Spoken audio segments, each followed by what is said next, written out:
Founder fans, Jason here. Welcome to Founder of the Day Trivia.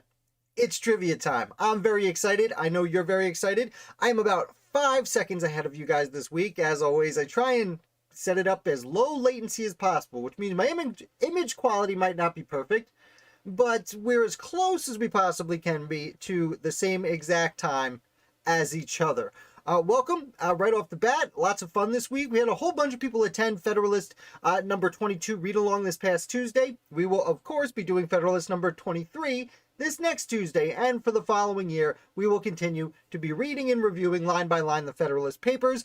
I want to welcome David Martin and Tarot X, who are the two new Patriots over on Patreon supporting the channel. Thank you, David and Tarot. Tarot pointed out that they are the 13th Patriot over there. So I guess the question is, who's going to be Vermont? Who's going to be number 14? As we get going here, let me know if you're here as we're rolling in, so I can remember to wait for you while we're answering these questions. I know there were some people here, and YouTube always tricks me, tells me in two different places there's two different amounts of people, and then I have another piece of software here that I usually run the chats through to acknowledge who's actually here. So let me know if you're here so we can wait for you while we play these games. It's going to be a world of fun as always, and I spent about an hour and a half today adding a whole new side of things to the game, so look forward to that. We'll run that new game about halfway through the trivia questions, and here we are. Now again, I'm going to kind of politic here, kind of stall, if you will, until at least one person tells me they're here. I know people roll in slowly, and that's absolutely fine. We are doing it at 9 o'clock tonight, which is later than we've ever done it before, but I had to go late for the Federalist read-along the other day. I'm going to move my mic a little closer. I had to go late for the Federalist read-along the other day, and a lot of people showed up for it. So I thought maybe it's because people on the west half, the left side of America, liked it a little bit later. It was probably more convenient, because while it's 9 o'clock here, it's what, probably 5 o'clock on the western coast. So, well, let me know if you know what time it is on the western coast. Anyway, that being said, someone popped in, threw me a like. Thank you so much. I am kind of stalling right now till one of you do what you're supposed to and let me know you're here, or else I'll just start going through the questions all by my lonesome. If that's what we have to do, that's what we'll do. I know the answers. I have them written down next to me, so that won't be a ton of fun. While we're at it, we'll do a little bit of a review this week. I did put out an article about Stephen Van Rensselaer, the 10th wealthiest American of all time. That's a lot of fun. He ran Rensselaer Wick, also known as Rensselaer Manor. Basically, Greater Albany, New York, was New York State at large during the Revolution. Again, anyone popping in, let me know you're here. We're kind of waiting until some people show up and let me know they're ready to go before we start answering the questions. So if you want to answer the questions, let me know you're here. As I was saying, New York State, as longtime viewers of this channel will know, was essentially a feudal manor system.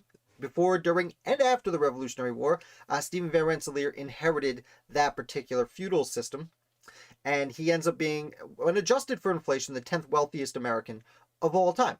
He also married Peggy Schuyler, who is, after the play Hamilton came out, the least famous Schuyler sister. Though she does get that and Peggy in there. And anyone popping in, let me know you're here. We're just waiting for some people to roll in, throw some information. Let me know they're in the comments so we can ask some questions and you guys can answer them. Again, the Broadway play Hamilton focuses a lot on Eliza and Angelica Schuyler, and Peggy Schuyler just gets an and Peggy thrown in there, despite marrying the most wealthy, arguably the most wealthy person of the American Revolution. So she, a little bit surprised she didn't get that qualification, but she didn't. I was trying to fix my hair. Now that my face is naked and the beard has been removed, it's, I guess I have to pay a little more attention to my hair, I suppose. Again, just kind of waiting on you guys, coming in late. This is the first time in a while I have not done a, what's the word, study hall beforehand. Probably should have. I guess I could pop that up. Let's see, study hall.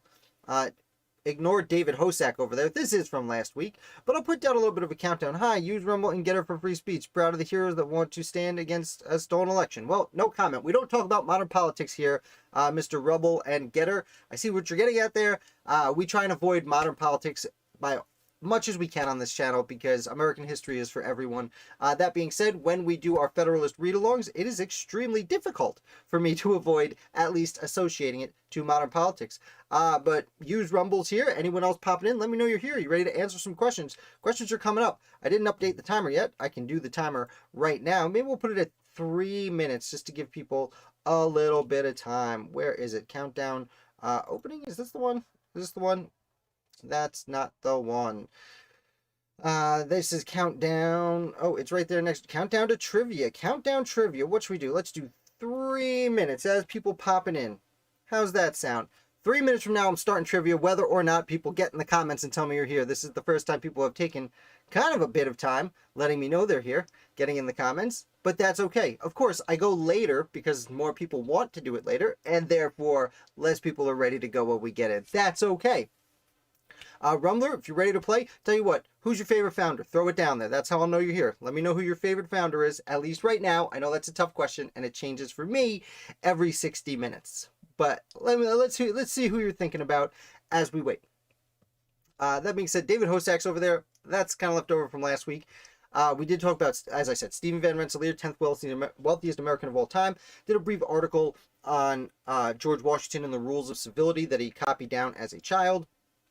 Had a bunch of several other articles. One, Abraham 10 Browick. Someone actually contacted me recently today in response to my Abraham 10 Browick article.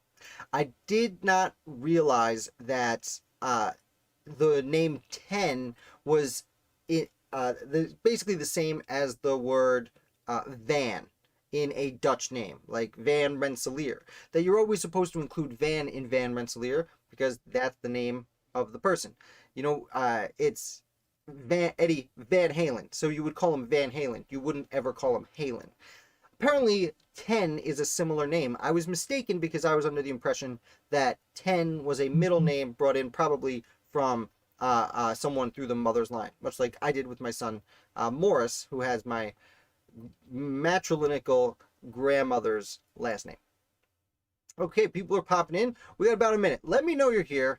I know I keep saying it this week. Again, sometimes I experiment, and this experiment was move it back to 9 to give people an opportunity to jump in. So let me know you're jumping in, or else next week we're going back to 8:15, where apparently the regulars can make it.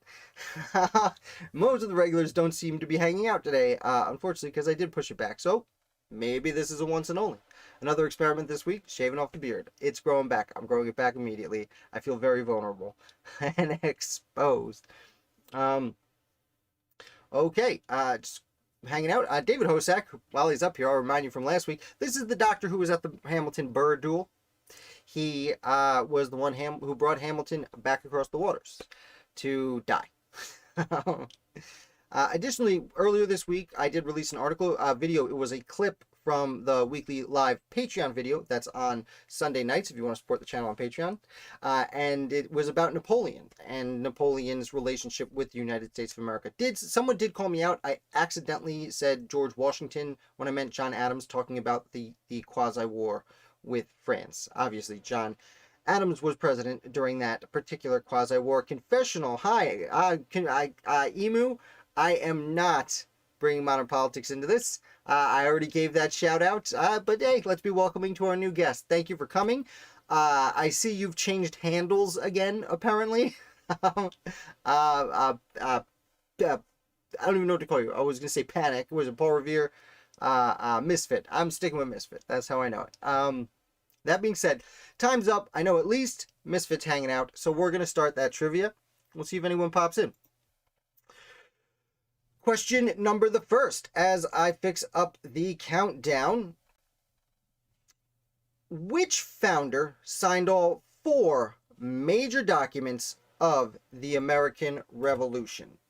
I will pop up that timer right about now.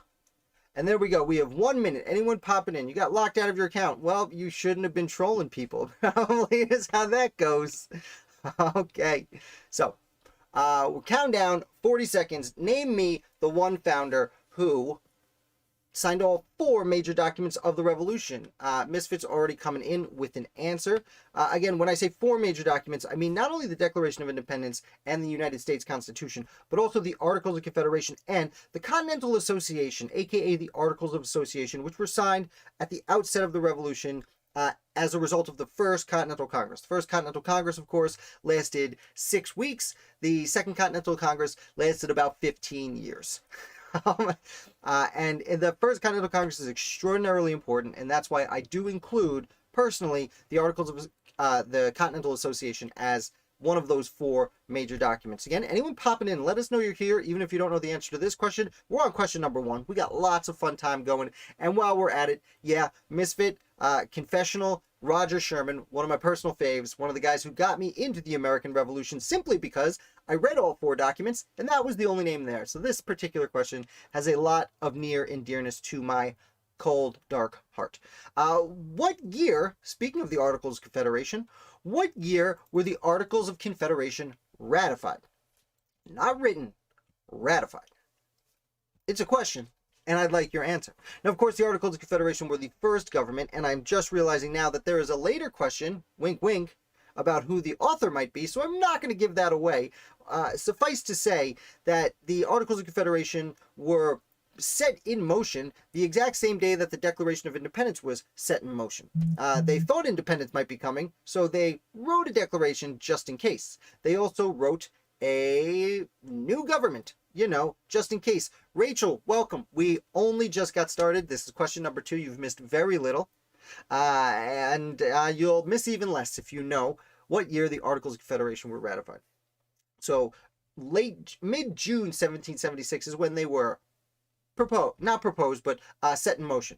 As I said, the same day they formed a committee to write the Declaration of Independence. They formed one to write the Articles of Confederation. That's also the day they formed a committee to write a treaty with other nations, a model treaty, I believe they called it.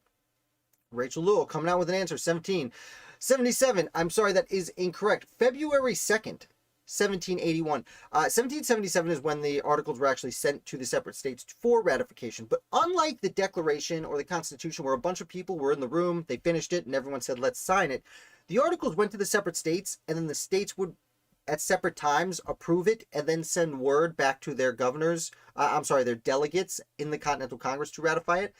And Maryland took a very long time, waiting, because they did not want Virginia to have so much land. And they waited for Virginia to cede much of its western territory to the Congress as a whole. Philip, welcome. Thank you for playing. I think what you meant is 1781. 1871 is a little bit late. But I see where you're going. So you're approximately right. To be clear, it was February 2nd, 1781. Let's continue. This one's fun. Can you name 3 members of the 1754 Albany Congress who signed the Declaration of Independence 22 years later? The 1754 Albany Congress was a meeting convened by Benjamin Franklin in Albany, New York, just before the French and Indian War broke out, in an effort to unify the colonies for their own defense. Again, they knew that the thing was coming. Oh, well, I didn't mean to offend you, Misfit. Of course you don't troll people. You're a sweetheart. But we're gonna miss you. That is for sure. We'll see you next time. As I was saying, the 1754 Albany Congress, of course, Ben Franklin calls it together. Wink. And I forgot to run the timer. That's okay. There were several people there who end up being on both sides of the Revolutionary War. One of which is Thomas Hutchinson, the pre-revolutionary governor of Massachusetts, who did a pretty terrible job and helped lead Boston to its rebellious state. Philip, getting the hint. Yeah, Ben Franklin's one of them. I'm not going to unveil the answers until we get a few more. But there were 4 people, so we need at least 2 more, who were at this Congress 22 years ahead of time, talking about unifying the nation. They actually come to an agreement and sign it, and the idea is to, and it's only a few states, or colonies at that point, but the idea was to get a president general of the colonies to lead in case of emergency, to oversee a unified defense and to help stimulate trade. A lot of ideas that would become in the Constitution, and the Constitution was 33 years later, but it's kind of preluded at that point. We've got some good guesses. Thank you, Alex. Thank you, Jeremy Galloway. Welcome aboard. Philip coming in with good guesses. These are all fantastic guesses, and I'm going to comment on them. But here are the answers. It's not only Ben Franklin, but Oliver Wolcott of Connecticut, Philip Livingston of New York, the Livingston family. There were a lot of them involved. And Stephen Hopkins of Rhode Island. Jeremy Galloway, there was a John Penn there, and he was the person who was actually basically owned Pennsylvania, but the John Penn who signs the Declaration is from North Carolina, I believe, and they are unrelated. Rachel coming in, right as I said it, Wolcott, absolutely. Don't you know it's insane? Philip Schuyler is a wonderful guest. There were a few people associated with the Schuyler family at this event from New York, including Philip Livingston, but, I guess they were a little bit rivals. They would definitely be rivals later. Sam Adams did not make it. No, unfortunately not. And Johnson is a great guess. William Samuel Johnson was extremely important even at this early date, but he doesn't actually attend that particular event to my knowledge. Cool. Great. Great fun. Okie dokie. So, who was the 10th richest American of all time? Now, I talked about this a little bit in the preview. If you get my emails, you might also know. Because I email out articles every day. This was the founder of the day through the emails 2 days ago. For those of you who might not know, I've written articles about, I spent 3 years writing every single day about a different American founder. I recently cut that down to just 3 days a week. I still send out the emails though. Jeremy, man, I was here for the one, but can't think of his name. Yes, we were talking about it a little earlier. I think we talked about it last year, actually. His name came up for a while. The gentleman, I will give you a hint, from New York. He was the lord of one of the manors. And if you're new here, you might not know, I talk about all the time, being a resident of New York, that before, during, and after the American Revolution, New York State was a feudal manor system, mostly inherited from Dutch traditions, and the person we're looking for was literally Lord of the Manor. And as time elapses, I will let you know it was Stephen Van Rensselaer, who inherited Rensselaerwyck, aka Rensselaer Manor. It was the type of system where he owned all of the land surrounding Albany, New York. The city of Albany, New York was actually owned, it was its own thing, but all of the land from probably 100, 200 miles around was owned by this one person. And it's actually interesting because he becomes, when adjusted for inflation, the 10th wealthiest American of all time. He marries Peggy Schuyler. If you're a fan of the Broadway play Hamilton, there's a lot of attention to Eliza and Angelica Schuyler. And in one of the songs, they say, and Peggy. Well, Peggy married one of the richest dudes around, the richest dude at the time. It's interesting because in 1840, when he passes away, his son inherits the land. And unfortunately, his son was not nearly as polite to the tenants when it came to paying your rent on time. Stephen would let them lapse on their rent. His son did not. And because of that, it led to the New York State rent riots. And the rent riots led to major sweeping changes in New York State legislature that gave the right to vote to people who didn't own land. Imagine that. Now, they were still all white dudes, but it was one of the first major openings of the right to vote, at least in New York State. Cool. Fun. Yes. And Peggy. What was his net worth adjusted? I don't remember, but I'll tell you what, when we get through the video today at the end, I can bring it up. It's on there. I think it's on, there's a list of like 10 wealthiest people on Wikipedia, and it'll probably tell you pretty close to right there. I don't usually use Wikipedia. Sometimes I use it for like lists of that nature. It's usually a rough estimate. And of course, you're adjusting for inflation, so it's not like the exact numbers match up. Excuse me a little bit. I forgot my water. It's going to be a long day. Next question. What is the most common first letter of the last names on the Declaration of Independence? So just to clarify this question, Thomas Jefferson, his last name is Jefferson. It starts with a J. There's only one person with a J that starts their last name. What's the most common letter to start the last names on the Declaration of Independence? I'll give you a hint. It's not Q. Alex, coming in with S. S is a very good guess. S is like the fifth or sixth good guess. Actually, I will clarify. And I know this because right after this question, we're going to go play a little mini game that involves the names on the Declaration of Independence. Z is absolutely wrong, Galloway. You should leave. I'm just kidding, bud. I'm just kidding. T is a pretty good guess. Counting down. Count down. It's I when I was setting up this next mini game we're gonna play, oh Jeremy, I was joking. We like to have fun here. When I was setting up this next mini game, I realized, oh wow, there's a lot of this particular letter, and when I counted them up, and Alex is coming in with the number 2 most popular letter, which is W. That's the time, and the letter that's most common and surnames on the Declaration of Independence is H. H. I'm not going to list it out because we're going to pop over and play a brand new game. Name the Declaration signers. Now, of course, I mean the Declaration of Independence signers. It took me a while to set up because I am going to unveil them as you correctly name them. Now, give me just one brief moment here because I do need to adjust our little time frame here because that time can't be 1 minute. We're going to go with 5 minutes. You have 5 minutes to name some names. And Philip's coming in with a real wise one. Hancock. See, I put them up here to unveil them in pretty much alphabetical order. And that's when I realized there's a whole lot of H's. There are 10 H's out of 56 names. So almost 1 in 5 names starts with an H. Hancock, I did nice and big. You guys start naming them. I'm going to start unveiling them. Type in any name you know on the Declaration of Independence. Now, I know you all know at least 1, at least 2, at least 3 if you're here doing this. Johnny Hands, that's right. Galloway knows my how I have nicknames for almost all of these people. There is no Holmes, that's a good guess. It's pretty close.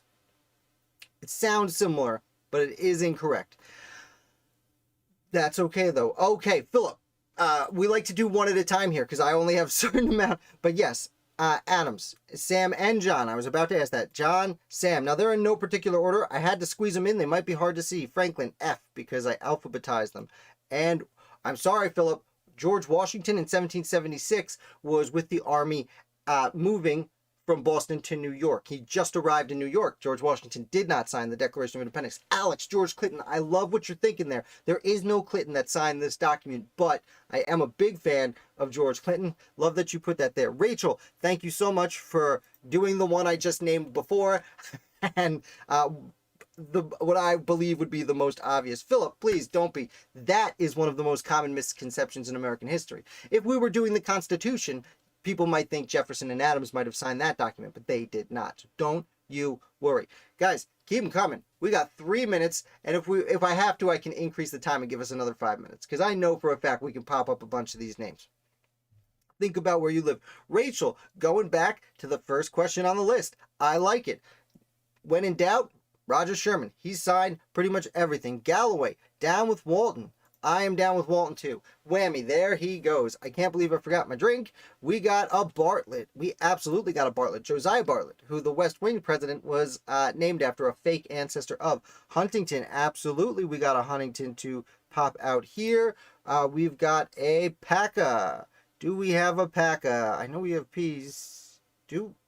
We should have Paca. Did I skip him? Well, now I got to add that. No,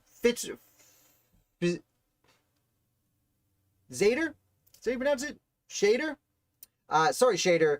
No Trumbull, as much as I want there to be. There is a McKean. Absolutely. There is a Thornton. Not Joe Thornton, the oldest man in the NHL. He's busy.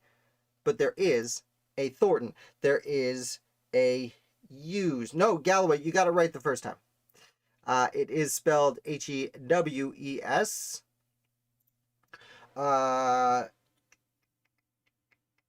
Keep them coming. You guys are doing great. We've got 1, 2, 3, 4, 5, 6, 7, 8, 9, 10, 11 of 56. I will increase it. I'm going to give us a second 5 minutes. 5 minutes wasn't enough. This is our first time doing this. We definitely got a Chase up there. Hopkins. Yeah. As we mentioned before, some of these names when we talked about the people who signed this and were at the Albany Plan of Union. Man, I don't move that quick. Oh, it's not. Where's Hopkins? Oh, there he is. Yeah, okay. They're not quite in alphabetical order. Clark. Absolutely, there's a Clark. There is a Middleton. Arthur took over for his father Henry, who wasn't quite as radical. Rachel, we got Witherspoon. Let's see, where is it? Witherspoon. And we got a Stockton. Someone likes that family. Okay, so Witherspoon was president of New Jersey.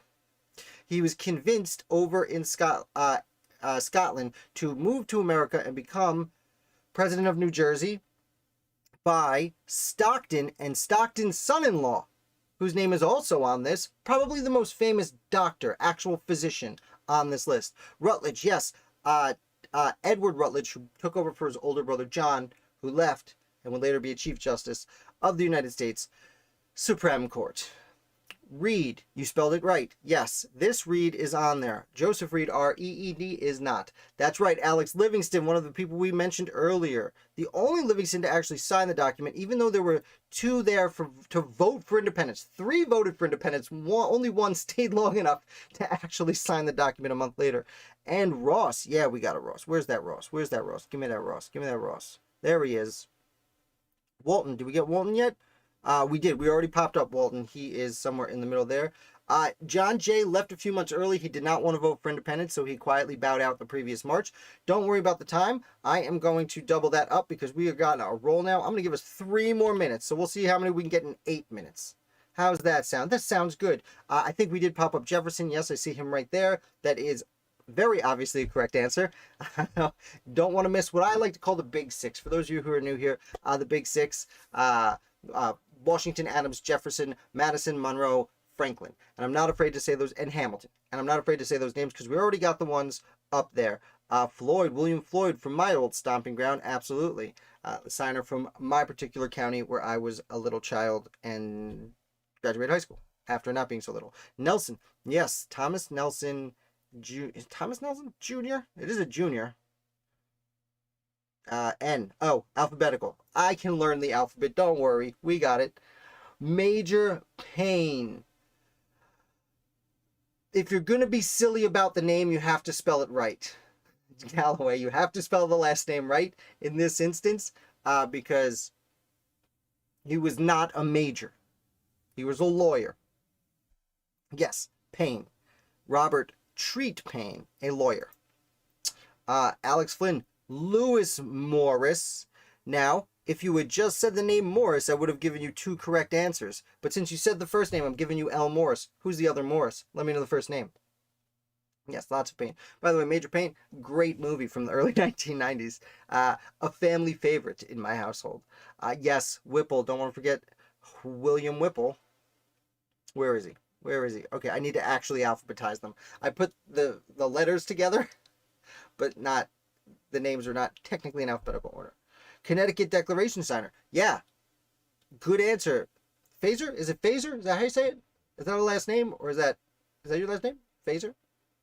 I'm going with Phaser. No. It's PH. PFZ. It's Zader. It's Zader. Zader? Lewis. Yes, Lewis. We already got Lewis Morris, but we didn't get Francis Lewis. Almost said Morgan Lewis. That was his son, later governor of New York. It's Zader. Okay, Zader. I was pretty close. It was close. We had this conversation last time about our Polish, well, at least my Lithuanian ancestors. And I believe you said it was Polish. Okay, we're counting down to 38 seconds. We've got a whole bunch. There it is, Rachel. Thank you for jumping in. It is Robert Morris, the financier of the Rev War. We got 1, 2, 3, 4, 5, 6, 7, 8, 9, 10, 11, 12, 13, 14, 15, 16, 17, 18, 19, 20, 21, 22, 23, 24, 67, 28, 29. Can we get 30? Gerrymandering, dude. Yeah, it's Jerry. Or it's Gary, actually. Penn. Did we do Penn? There's Penn. All right, we're at 31. Nailing it. Nailing it. And 2 seconds and 1. And this was a pretty good run. Now, there was a name that I need to double check. What was it? It was Paca. Yeah, Paca. He signed the declaration, right? Where's my list? Did I cancel it out? Where is it? Paca. Was he from North? He's from Maryland. Well, guess what, guys? We're adding a name. Because I will not remember to edit next week. Paca. Put that there. You guys get to watch me fix my errors. But that's what happens when we try out a new game live on the internet. We find errors and then we fix them. Here he is. Where should he go? Let's give him a pretty prominent spot. Here, right up here. Right up there. Because we're going to run through the names almost alphabetically that we did not get. We missed Braxton. We missed Charles Carroll of Carrollton. Had to make that one big. Clymer, Ellery, Gwinnett, Hall, Hart, Hayward, Hopkinson, Hooper, Harrison. I told you there were a lot of H's. Lewis we got. I just must have missed it when I clicked it. Richard Henry Lee and his brother Francis Lightfoot Lee. Morton. Dr. Benjamin Rush, who was the son-in-law of Richard Stockton, the closest thing to a father-son team we got. Rodney, Smith, Stone, Taylor, Wolcott. We didn't do Wolcott? Maybe I missed it. With, not Wythe, with. I've been criticized on many occasions for my first video that I did on George Wythe, that it's Wythe. Williams, and Wilson. That's a whole lot of names I had to squeeze on there. I will try to make it more appealing to the eye next week, I assure you. Yes, Charles Carroll of Carrollton, not Charles Carroll, his cousin. Charles Carroll of Carrollton. Not Daniel Carroll, his brother. Charles Carroll of Carrollton. They were one of the Catholic families of Maryland. They did a lot to push America towards freedom of religion. There were a lot of people very skeptical, especially in New England, of Catholicism, because Quebec was just permitted to be Catholic by the king. What? And the religion was so important at the time that when they went to the First Continental Congress, someone recommended they all have a prayer together.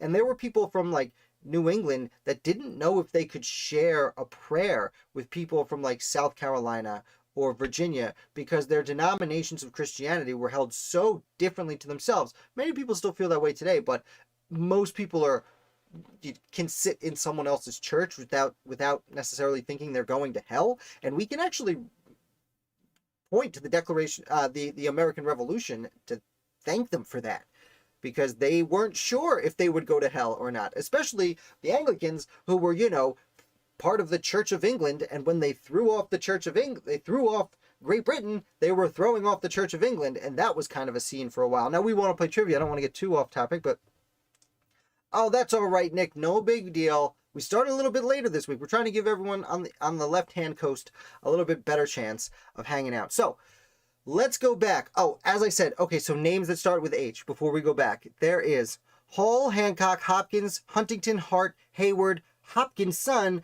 Hughes, Hooper, Harrison. 10 names out of 56 start with an H. What a good time we are having today. So we are going to pop down here. Really wish I brought my glass of water upstairs. That was a mistake. Question the next. Which U.S. president dined with Napoleon on several occasions? Dined, literally. Sat at a table, ate some food, and had some wine, and had some laughs, I would presume.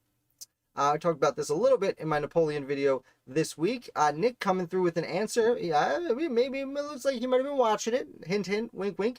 I am finding my countdown timer. Gonna make that 1 minute again. Once again. That being said, I'm gonna wait until it gets to 50, and then we're gonna stop it because it took a little while, and Nick already spoiled it. Welcome to the party, Nick. James Monroe. From 1794, or as early as 1794, had met and befriended Napoleon, and then years later, during and after making the deal for the Louisiana Purchase, James Monroe hung out with Napoleon on several occasions. They became chums. In fact, when Napoleon tried to plot escaping his second exile, he did attempt to get to he wanted to get to the United States because he was friends with then President-elect James Monroe. I want to note too, someone pointed out that in my video this week, I mentioned that Napoleon was exiled to the Caribbean. And while again, I'm forgetting the name of the island, that was incorrect. He actually was exiled to an island that is right in the middle of the Atlantic, and it's more off the coast of Africa, down further south, almost right between Africa and South America, but closer to Africa. I can't remember the name of the island, but yeah, he was. So, what is it? Correction. What is it? Obituary? No, what is it when they put in the newspapers a horrible mistake you made? Was Napoleon considered disagreeable? Truthfully, I don't know a ton about Napoleon's himself. I don't want to make that assessment right now. A lot of Napoleon's history has been, passed down through like the Napoleon complex, and like he wasn't really short for his time. He was 5'7", which is a normal height. Nick, Saint Helena. Thank you. Philip, coming through with the same answer about the same time. Thank you, guys. That's right. Someone came at me this week about it. Next. Oh, I gotta make a big alert sign, because now at once a week we do a question that's not American Revolution, because it's fun. And I found this information this week, and I was like, gotta ask it. When it comes to the Grand Canyon, what is the most common cause of death at the Grand Canyon? Is it A, falling in? Is it B, heat exhaustion? Is it C, plane crash? Or is it D, animal attacks? I thought this was fun, and I had to throw it out there. Galloway's already coming in with an answer. Me really regretting I didn't bring my water up here because all this talking. Philip, you know what's weird is, now, I didn't think of it, but now that you say it, I feel like I've heard that too. Definitely parts of Napoleon are still preserved somewhere. Nick, you live in Arizona, and you don't know. Alex, okay, so we've got Galloway saying it's heat exhaustion. We got Alex saying it's animal attacks. And we have Phaser also saying it's, or Zader, sorry dude, Zader also saying it is heat exhaustion. Everyone coming in with heat exhaustion. Which part of the Grand Canyon? I don't know. Fallen in. A coming in with fallen in. Time's up. No, I'll make it. Zader, I'll nail it. You keep coming back. I'll keep nailing it. Zader, I'll be all right. I'll just cry about it, and you guys can laugh. What's great about this is so many of you answered this question, and absolutely all of you were wrong. It is plane crash. Now, there were a few skydivers thrown in there. This particular answer is kind of weighted heavily in one direction, because there was back, I believe it was the 50s or maybe the 60s, pilots could go wherever they basically wanted to, and pilots would every once in a while fly off course just so that their passengers could look down and see the Grand Canyon. And there was one incident where two passenger planes collided, and it was like 150 people died. So that skyrockets the number, which makes this question more tricky than it should be, though there have been many instances of people flying small planes to look over, because there's weird air.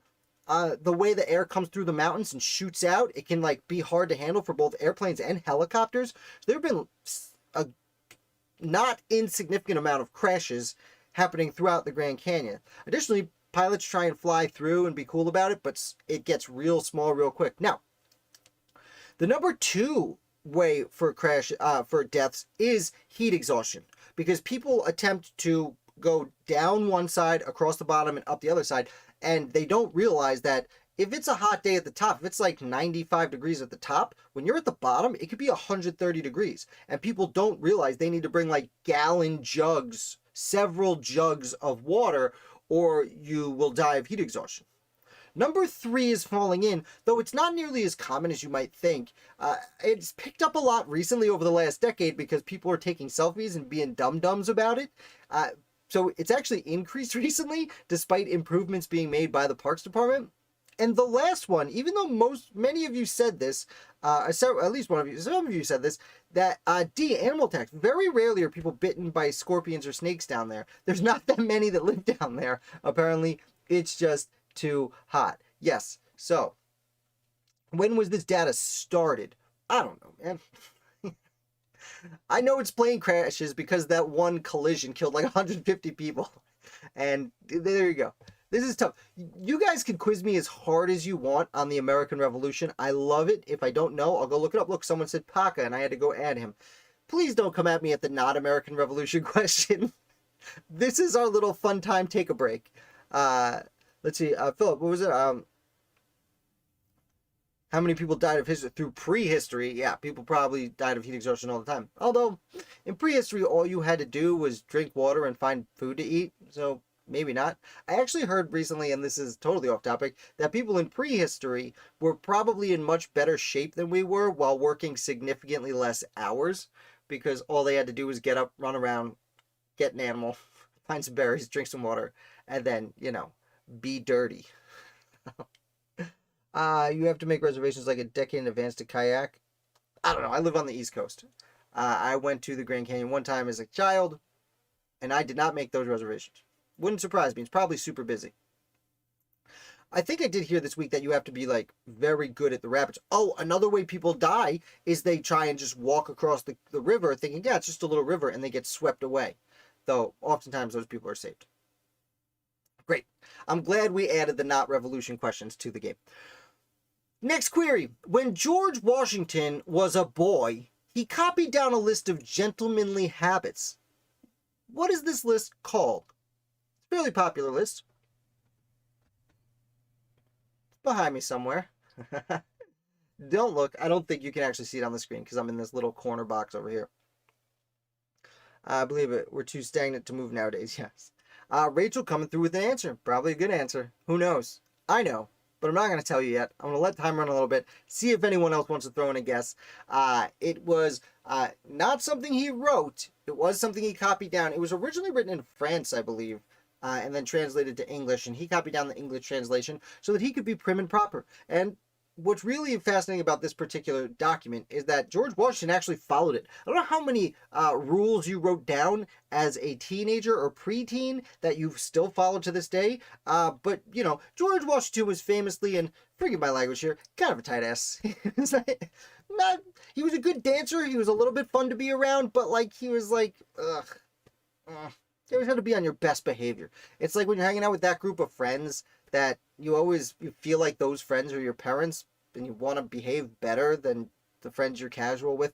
Maybe I've gone off here. But yes, it is the rules of civility. And Nick is answering and candid behavior, something like that. Yeah, I think it's the rules of civility and decent behavior, I think is the word. I remember it was funny. Yeah, it was like 100, maybe 101.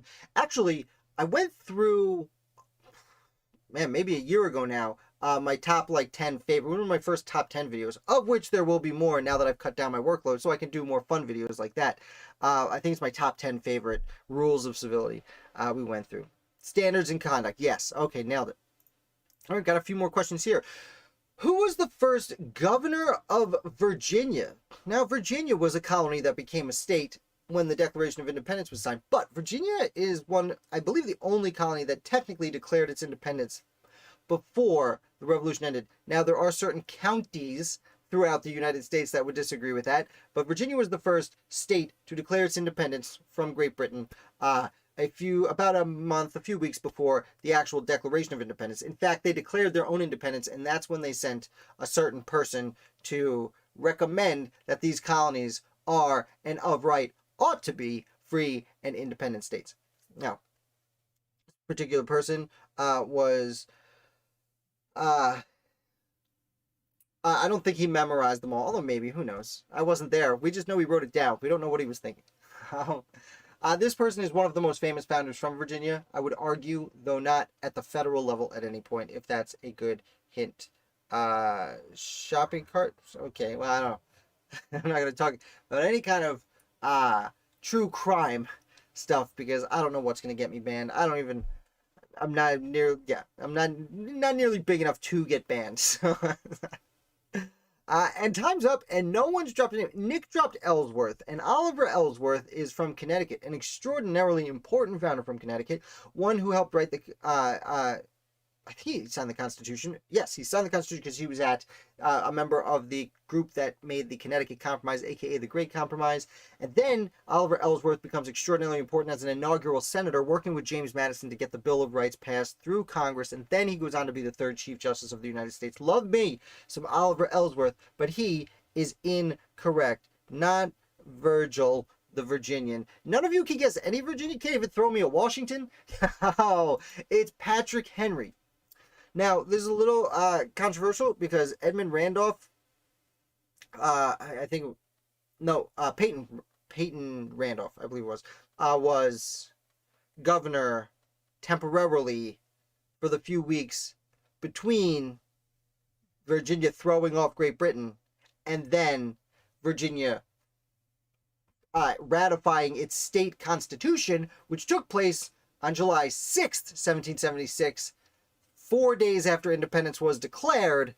And it's only once they ratify the Constitution that that officially there's a governor, and that is Patrick Henry.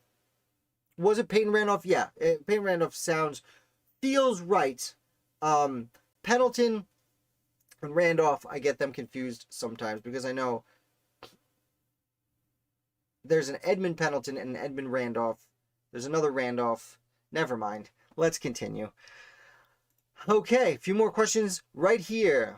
Who was the primary author of the Articles of Confederation? I almost gave this one away. Now, it's interesting because this person wrote it real quick, as we spoke about before. In the month leading up to independence, they formed a committee to write a Declaration of Independence, just in case, and a committee to write a model treaty to negotiate treaties with other nations, just in case, and they wrote a new government, just in case. The person who wrote this government ends up not voting for independence, and then he's kind of rushed out of town pretty quickly. I will note he later would be involved with the Constitutional Convention and replace the government he wrote, so don't feel too bad for him. A gentleman who actually many consider, myself included, and this is controversial, the penman of the Revolution. Now, I know Thomas Paine gets a lot of credit for penman of the Revolution. He wrote some really fun stuff. But Thomas Paine also goes in, is kind of the penman of the French Revolution. So, I don't know. And arguably his most important work is over there. Thomas Jefferson, not really. He really wrote one major document. He wrote a few other things.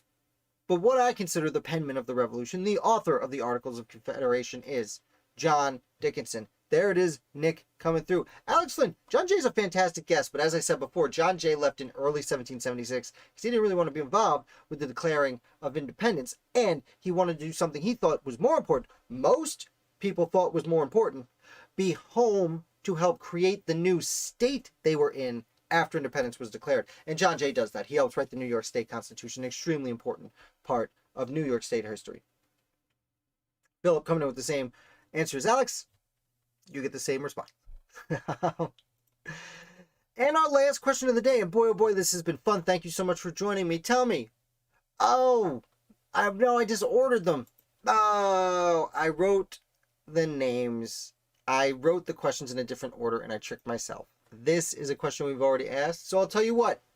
Give me, I'll throw it out. What is the second most common first letter of a last name on the Declaration of Independence? I apologize. I wasn't sure if I was going to finish that Declaration of Independence game soon enough before trivia started tonight because it was taking me a while. So I saved this to add at the end. And then I made it an earlier question. I apologize for tricking you, but let's pretend. What is the second? I'll edit it up here. What is the second most common first name on the back of the Declaration of Independence? There we go. Shrunk it down. Here we go. So that I don't end on the most downer note of what's been a really fun day. Thank you guys for joining me. It's been a real pleasure. If you guys do want to support the channel, check out the Patreon page with the link in the description below. I do a live video for Patriots over on Patreon on Sunday nights at 7 Eastern Time. We talk. It's a lot of fun. I do take a clip of that and put it out throughout the week. So if you saw my Napoleon, it was actually shot live with the Patriots hanging out. And I may have actually said the answer to this before because several people are getting it right. And the answer is not H. That's from before. It is W. www. You know what? We're going to pop over to this list again. I'll read them through for you. There are 1, 2, 3, 4, 5, 6, 7. Whipple, Witherson, Wolcott, With, Williams, Wilson, Walton. So just to clarify, out of 56 signers of the Declaration of Independence, 17 of them either start with an H or a W. That's a huge chunk. That's a big old percentage. As we're wrapping up here, you guys, thank you so much for playing. I'm probably going to miss a name. I know Misfit was here earlier. Nick, Rachel, Alex, Philip, Zader. Who am I missing? Philip, gotcha. Galloway. Thank you guys so much for coming. Alex, don't know if I said your name. Thank you so much for coming. This is a ton of fun. As always, we do this every week. A lot of people came this late in the afternoon, so maybe next week we'll do it at 9 o'clock again. Let me know if that's a good time for you guys. I'm always open to questions, comments, feedback. I want to make this as much fun for you as it is for me, although that's probably impossible. But I do appreciate you humoring me. Like I said, if you want to support the channel, become a Patriot, help me offset some of the cost of running the operation, check out the link in the description below. I also have some Founders merch on my website. I also have over 1,000 articles I've written about different American founders. So if you're bored, go to founderoftheday.com and randomly go through American founders. Thank you so much. Misfit, you graduated from college. Well, thanks for telling us. Well, congratulations. Welcome to the real world. It's not as much fun as you've been informed. Except on Thursday nights when we do the American Revolution here. And you know what? On Tuesday nights when we do some reviews of the Federalist Papers. Thank you guys so much. Really been fun. I appreciate you guys and your compliments over here and all of that. Yes, I am also curious, Misfit, what degree you achieved. Congratulations 1,000 times. That's a lot of fun. Everyone else, as you're weeding out, you're the best. I am just going to politic here for a second until I hear what it is that Misfit studied. I am very excited.